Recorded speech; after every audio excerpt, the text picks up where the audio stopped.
talks on the newspaper recently about Australia leaving the Commonwealth. But what could this mean for Australia? Is this a good or a bad thing? And what could this mean for the British Monarchy? Well, let's explore all in this video. You all know that the Commonwealth is actually, a group of countries, and the head of it is the British Monarchy. Now, the Commonwealth has been going for very, very many hundreds of years, and so far there have been countries that have dropped out and dropped in. So it's not uncommon that there is a country thinking about leaving the Commonwealth.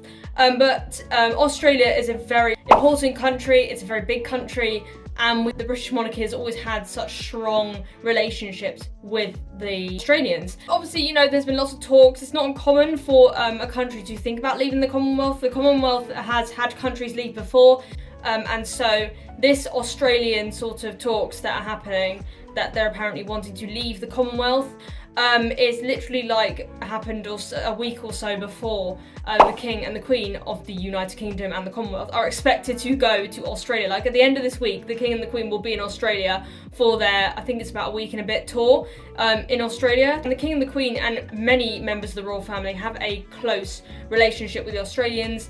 And the King has actually replied to sort of this stuff that's been going around. Apparently the Australians are thinking about leaving the Commonwealth, and he said it's up to them, which it is obviously up to them. But there are obviously some good things in this and some bad things, so we're going to explore this in this video. And obviously I'm just going to disclaim this video. It's completely up to the Australians if they want to leave. No one is going to hate them if they decide to leave the Commonwealth.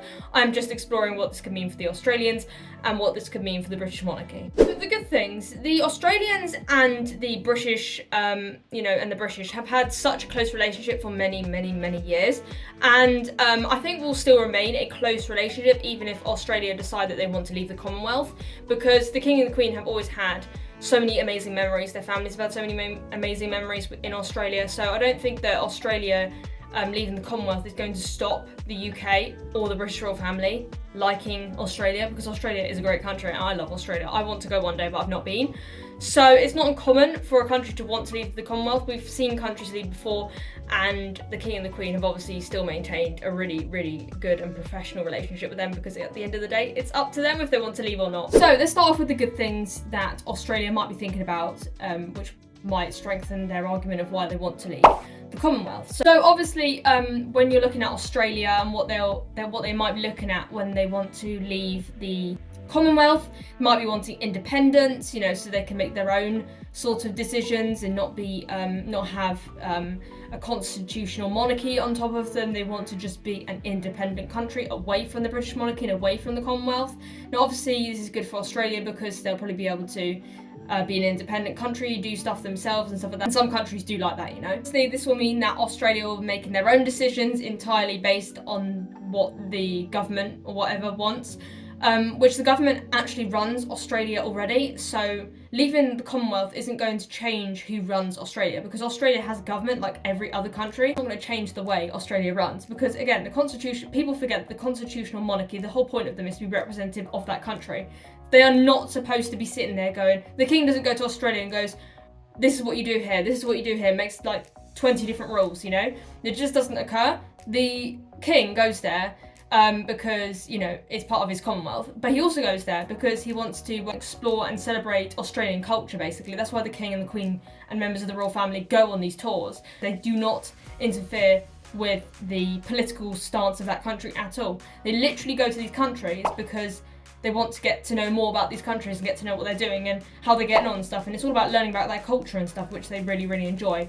The monarchy is simply there as representative, and they let the government get on with their job, which is to run the country, It's the same in the UK. The UK, some people seem to think that they're standing outside Buckingham Palace wasting time with their stupid yellow signs, but actually they're wasting their time because the monarchy has not ruled the UK or any Commonwealth country for the last 400, 500 years.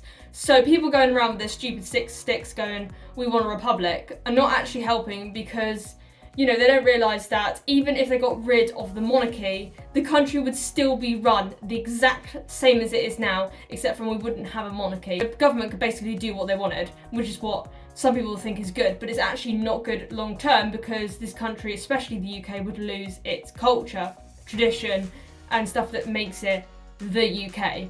Now, people forget that, but it's really, really true. And getting rid of monarchy is not going to solve your problems, The monarchy is here because it represents our country, it's part of our culture. If you don't like that, ignore it, you know? But it won't, the monarchy, having no monarchy isn't going to change the way a country runs, which is what some people could say about Australia, and we say the same in the UK.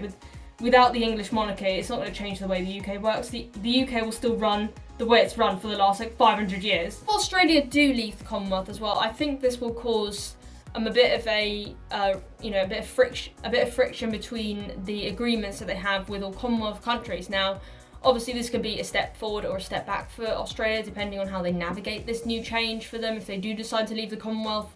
But again, it's completely up to Australia if they want to leave. Again, there is that side where they'll be starting a new life. They'll be an independent country. But as I've said before, sometimes leaving part of your history behind and becoming a republic country,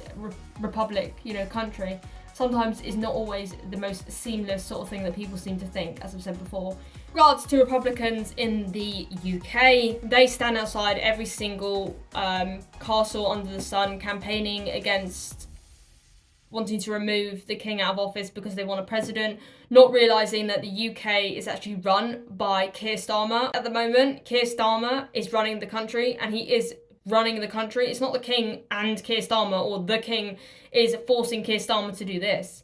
Keir Starmer makes the decisions. Yes, they go through Buckingham Palace, but you won't find that the king will go, no, because he's a constitutional monarchy. He's a constitutional monarch. He actually has very little power. Now, the whole point of the monarchy, and I've said this before in other videos, to keep traditions going, is to keep continuity in a country and the Commonwealth. And also, another part of the UK, another part of the monarchy that's special, is they are part of our rich history. If you get rid of the UK's monarchy, then the UK loses its history, traditions, and, many countries will struggle.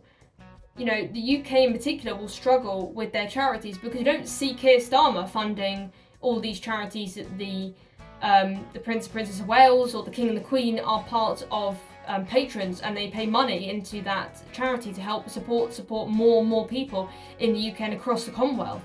So, this links into Australia. If they want to leave, that's completely fine. But again, you will lose that history. You will lose that stuff. And when I'm living in the UK at the moment, obviously, but I really think that living in a country with a monarchy is so important. I'll always fight for it because they don't rule our country. They don't make the decisions. So if they're there just to represent us, and even if they were making decisions, I bet you they make better decisions than the government make at the moment. But all I'm saying is they are a constitutional monarchy, and they've been that for the past 300 years.